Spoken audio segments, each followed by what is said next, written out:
we find ourselves right in the midst of the heliacal rising of Sirius and approaching the Lions Gate, right? This time of the year. And I personally love this time of the year. It feels very spiritual, very etheric, very it's almost like you can feel the unseen in a more of a dense way.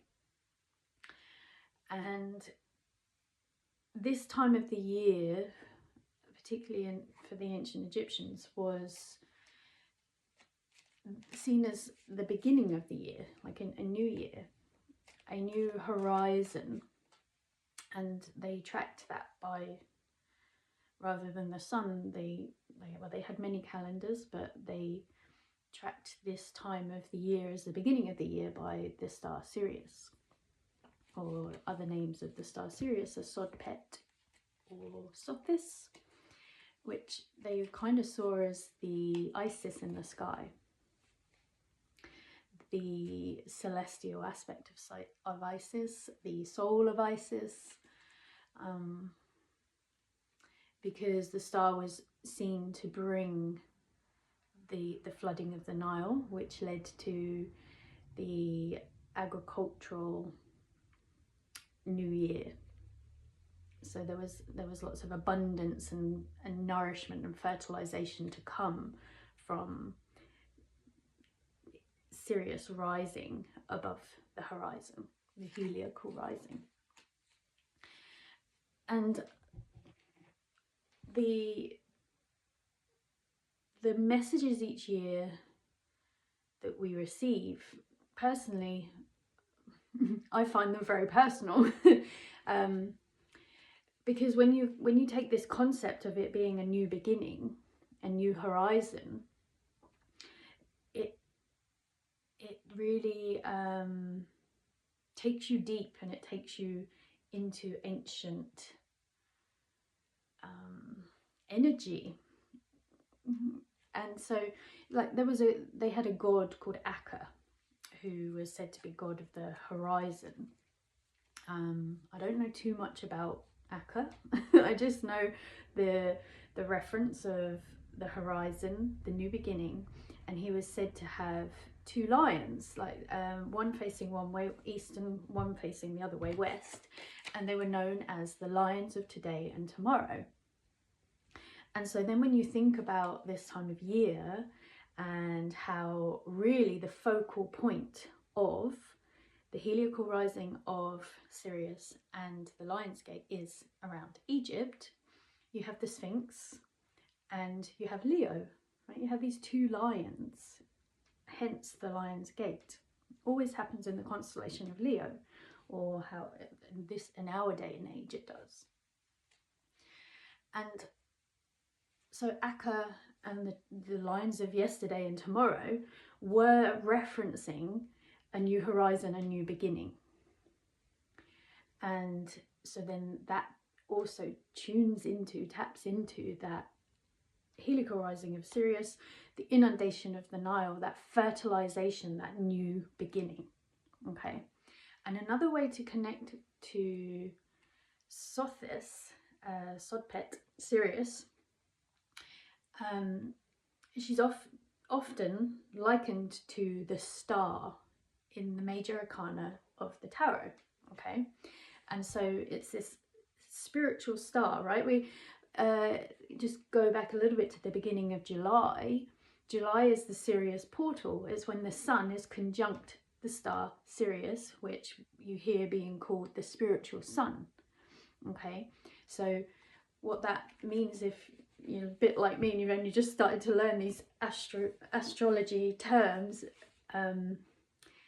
when something is conjunct, it means they're kind of in the same place and they're working together, so their energy amplifies. So in July, the sun and Sirius are rising at exactly the same time. That's why we have this peak on the 7-7.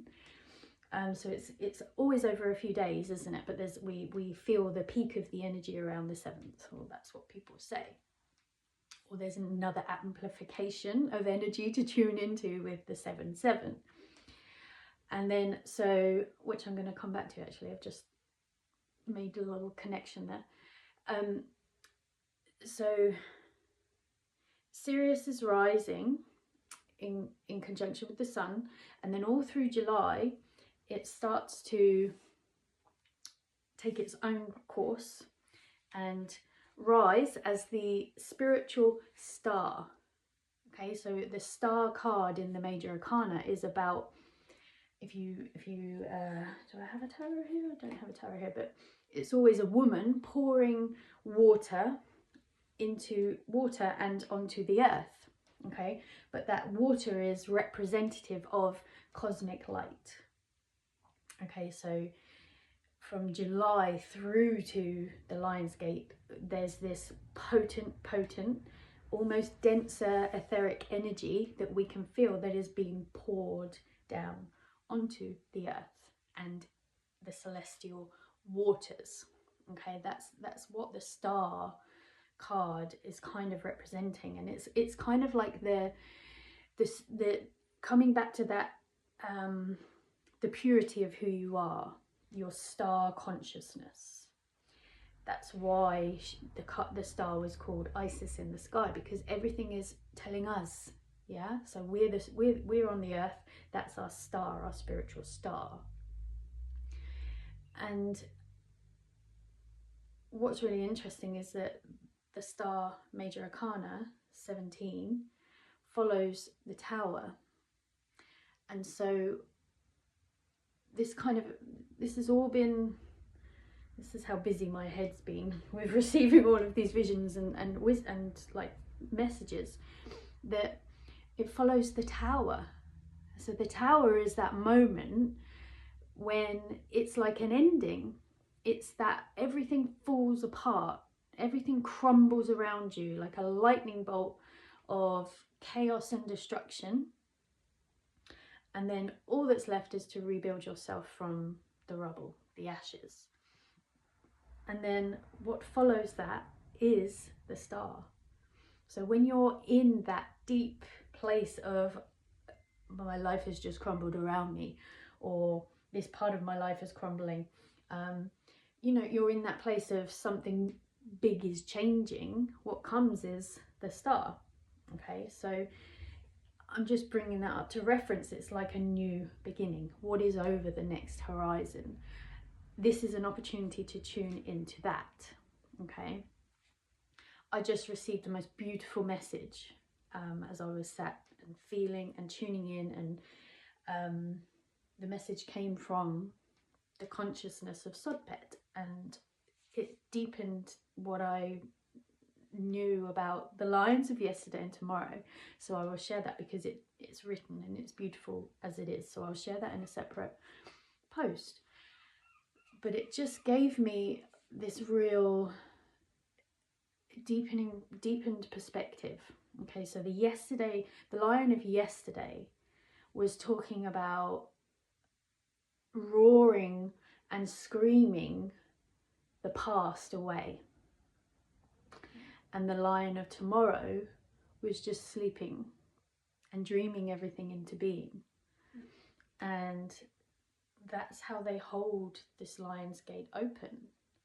They're just holding it open. There's one in the sky and there's one on the earth, and they're facing one another as Sirius Sodpet begins to rise between them with that celestial downpouring, and it's an opportunity for us to step over a new horizon. And this is the cyclical nature of the universe. You know, it's something I probably speak about quite a lot, but every day is a new beginning. Every breath in and out is a cycle and a beginning and an end. And this is just a deeply amplified moment to tune into for anything that is beginning for you, anything that is over that horizon for you. You may be able to hear my cat snoring. I'm not sure if you heard that, but it's quite sweet. My little lion. Yes.